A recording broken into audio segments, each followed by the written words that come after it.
Kalau di Kabupaten Sumba Barat sendiri nih Pak, apakah pernah ada proses PAW?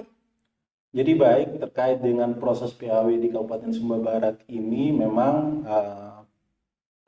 pernah ada di tahun 2010 ya. Di tahun 2010 itu pernah ada penggantian antara waktu. Itu ada 3 calon yang mengundurkan diri karena ditetapkan sebagai peserta dalam pemilihan kepala daerah. Terus kemudian di tahun 2024 kemarin ini juga ada yang berhalangan tetap karena meninggal dunia. Sehingga dilakukanlah PAW. Berarti dari pesan Bapak ini kalau teman-teman pemilih juga punya peran penting dalam proses PAW Pak ya? Ya demikianlah karena ini kita prosesnya sekarang kan terbuka, semua masyarakat juga publik pun harus tahu terkait dengan seluruh proses-proses yang ada seperti itu.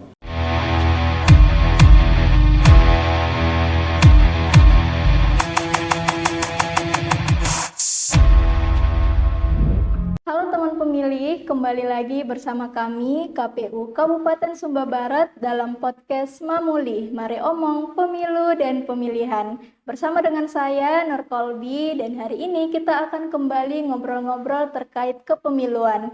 Di episode kali ini kita akan membahas sesuatu yang menarik dan juga penting, yaitu terkait penggantian antar waktu atau PAW anggota DPRD Kabupaten Sumba Barat. Dan tentunya saya tidak sendirian karena telah hadir di tengah-tengah kita narasumber yang luar biasa hebat, yaitu Bapak Ridwan Miaskamodo. Beliau merupakan Ketua Divisi Teknis Penyelenggaraan KPU Kabupaten Sumba Barat. Ini dia Bapak Ridwan Miaskamodo. Halo Bapak. Halo Manur, ya. Selamat datang di podcast Mamuli Bapak. Ya, terima kasih ya sudah diundang di podcast Mamuli. Gimana nih Pak perasaannya menjadi narasumber hari ini? Tentu sangat senang sekali ya karena baru pertama kali ini diundang di sini. Oke, luar biasa.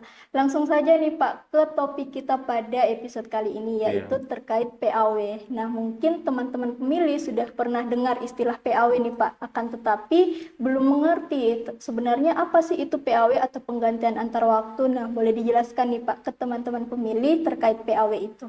Jadi baik ya, Nur, terima kasih terkait dengan proses PAW. Apa yang dimaksud dengan PAW itu sendiri adalah proses penggantian antara waktu anggota DPR, DPD, DPRD Provinsi, dan DPRD Kabupaten Kota yang berhenti antara waktu untuk digantikan oleh calon pengganti diambil dari daftar calon tetap anggota DPR yang diambil dari partai yang sama pada daerah pemilihan yang sama berdasarkan perolehan suara terbanyak berikutnya. Seperti itu, Nur, terkait dengan PAW. Kalau begitu, apakah ada Pak dasar hukum yang mengatur terkait PAW ini? Ya, Nur, terkait dengan dasar hukum yang mengatur terkait dengan PAW, yang pertama itu ada Undang-Undang 7 tahun 2017 tentang pemilihan umum. Terus ada Undang-Undang 17 tahun 2015 tentang MPR, DPR, DPD, dan DPRD. Sebagaimana telah diubah ketiga kalinya dengan Undang-Undang nomor 13 tahun 2019. Tentu ada Undang-Undang nomor 2 tahun 2008 tentang partai politik sebagaimana diubah dengan Undang-Undang nomor 2 tahun 2011. Terus kemudian ada peraturan yang mengatur tentang pelaksanaan seperti peraturan KPU nomor 6 tahun 2017 tentang penggantian antara waktu anggota DPR, DPD, DPRD Provinsi, dan DPR Kabupaten Kota sebagaimana diubah dengan Undang-Undang nomor 6 tahun 2019. Ya, seperti itu mekanisme dasar hukum yang mengatur terkait dengan proses penggantian antar waktu itu sendiri, Nur. Oke, berarti sudah sangat jelas Pak ya kalau PAW ini memiliki dasar hukum yang kuat, tidak asal memilih penggantinya saja Pak ya. Oke, selanjutnya nih Pak, kenapa sih PAW itu dilakukan? Jadi Pak, terkait dengan sebab dilakukannya penggantian antara waktu seorang anggota DPR dapat dilakukan yang pertama itu karena meninggal dunia. Yang kedua itu mengundurkan diri. Nah, mengundurkan diri ini ada dua penyebab. Yang pertama itu karena permintaan sendiri, terus yang kedua itu dicalonkan sebagai peserta dalam pemilihan kepala daerah. Kemudian diberhentikan. Nah, diberhentikan ini ada beberapa penyebab. Di antaranya yang pertama itu tak dapat melaksanakan tugas secara berkelanjutan atau berhalangan tetap sebagai anggota DPR selama 3 bulan berturut-turut tanpa keterangan apapun. Yang kedua itu melanggar sumpah janji jabatan dan kode etik sebagai anggota DPR. Yang ketiga itu dinyatakan bersalah berdasarkan putusan pengadilan yang berkekuatan hukum tetap. Itu Banor, terkait dengan penyebab, diantaranya penyebab kenapa anggota DPRD dilakukan penggantian antara waktu. Oke Bapak, jelas sekali ya bahwa ada beberapa sebab dilakukannya PAW, diantaranya meninggal dunia, diberhentikan, ataupun mengundurkan diri Pak ya. Nah, lalu bagaimana dengan mekanisme dan juga ketentuan PAW yang berjalan di tingkat daerah Bapak? Jadi baik, terkait dengan mekanisme penggantian antara waktu itu sendiri, jadi pimpinan DPR akan bersurat kepada KPU untuk melakukan proses penggantian antara waktu. Nah, tentunya dalam surat itu akan dilampirkan dengan bukti-bukti pendukung. Misalnya berhalangan tetap atau meninggal dunia, tentu akan dibuktikan dengan akta kematian ataupun lembaga yang berwenang mengeluarkan surat kematian, dalam hari ini rumah sakit. Kemudian jika anggota DPRD itu mengundurkan diri, otomatis ada surat pengunduran dirinya yang ditantangani di atas materai. Apabila anggota DPR itu terkena dengan masalah hukum, otomatis dibuktikan dengan adanya putusan dari pengadilan. Seperti itu, Banur. Terkait proses verifikasi nih Pak, kira-kira berapa lama waktu yang dibutuhkan oleh KPU? Jadi baik Banur, terkait dengan lama ketika kita menerima surat dari pimpinan DPR, tentu sesuai dengan undang-undang maupun peraturan KPU punya waktu paling banyak 5 hari untuk dapat membalas surat dari pimpinan DPR. Nah, selama 5 hari ini tentu KPU akan meneliti, memverifikasi, dan mengklarifikasi terkait dengan proses penggantian antara waktu itu. Jadi kita akan melihat nih, berapa lama sih sisa masa jabatan yang akan diganti. Jikalau kurang dari 6 bulan, otomatis tidak dapat kita tindak lanjut. Seandainya masih lebih dari 6 bulan, terhitung sejak permintaan dari pimpinan dewan diterima, surat itu diterima oleh KPU, otomatis kita akan tindak lanjuti. Nah, dalam proses ini KPU akan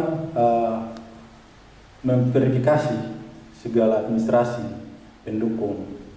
Jika di situ yang tadi sudah saya sampaikan bahwa ketika yang bersangkutan itu meninggal dunia, kita akan lihat apakah ada tidak akta kematiannya, gitu. Terus ketika anggota DPR itu bermasalah hukum misalnya, apakah ada upaya hukum yang dilakukan oleh yang bersangkutan yang akan diganti ke Mahkamah Partai? Kita akan menunggu lagi tuh, Banur. Ya, gitu. Jadi dalam proses 5 hari itu kita akan melakukan namanya pleno. Kita akan melakukan pleno untuk menetapkan atau tidak menetapkan siapa yang diganti. Jika semua administrasinya sudah lengkap maupun bukti pendukung, tentu KPU akan membalas dan menetapkan siapa calon pengganti dengan suara terbanyak berikutnya. Seperti itu, Pak Nur. Oke, dari penjelasan Bapak nih bisa disimpulkan kalau KPU ini memiliki peran yang sangat penting Pak ya dalam proses PAW. Bukan tentang mencari siapa penggantinya, tapi lebih ke melakukan verifikasi Pak ya. Kita tentunya contoh begini Pak Nur. Kita misalnya begini, ada calon pengganti yang misalnya perolehan suara terbanyaknya sama. Misalnya urutan suara terbanyak berikutnya itu ada suara yang sama. Nah, tentu kita akan melihat penyebarannya kalau dalam ini satu dapil misalnya ada 17 desa ya, ada 17 desa. Kita akan melihat penyebaran suaranya di 17 desa ini apakah sama atau tidak. Dilihat yang paling terbanyak misalnya. Seandainya dari 17 itu penyebarannya yang satu di 10 desa, yang satunya di 7 desa. Atau semuanya sama, penyebarannya sama. Kita lihat lagi penyebarannya di TPS biasanya. Nah, di TPS, penyebaran suaranya di TPS. Siapa penyebaran suaranya paling terbanyak itu kita tentukan. Yang paling menang untuk kita tetapkan sebagai calon pengganti. Oke, kalau di Kabupaten Sumba Barat sendiri nih Pak, apakah pernah ada proses PAW? Jadi baik terkait dengan proses PAW di Kabupaten Sumba Barat ini memang pernah ada di tahun 2010 ya. Di tahun 2010 itu pernah ada penggantian antara waktu. Itu ada 3 calon yang mengundurkan diri karena ditetapkan sebagai peserta dalam pemilihan kepala daerah. Terus kemudian di tahun 2024 kemarin ini juga ada yang berhalangan tetap karena meninggal dunia. Sehingga dilakukanlah PAW.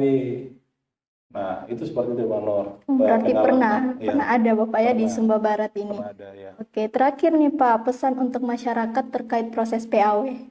Jadi baik Bang Nur, terkait dengan ini masyarakat juga punya peran penting untuk menjaga apakah proses PAW itu sudah berjalan dengan baik, jujur, dan transparan atau sesuai dengan undang-undang. Karena PAW itu bukan hanya untuk partai politik, legislatif, tapi masyarakat punya peran penting untuk dapat memastikan siapa calon penggantinya gitu. Karena mereka lah yang akan mewakili suara-suara rakyat tadi. Oke, berarti dari pesan Bapak ini kalau teman-teman pemilih juga punya peran penting dalam proses PAW, Pak ya? Ya demikianlah karena ini kita prosesnya sekarang kan terbuka, semua masyarakat juga, publik pun harus tahu terkait dengan seluruh proses-proses yang ada seperti itu. Oke, luar biasa. Mungkin itu saja Bapak bincang-bincang kita pada episode kali ini. Terima kasih untuk informasinya dan juga terima kasih sudah menjadi narasumber pada episode kali ini. Dan juga terima kasih kepada teman-teman pemilih yang telah menyaksikan episode kali ini. Jangan lupa like, komen, dan juga subscribe agar teman-teman pemilih tidak ketinggalan video-video menarik lainnya. Saya Nur Kolbi, pamit undur diri, sampai bertemu di episode berikutnya.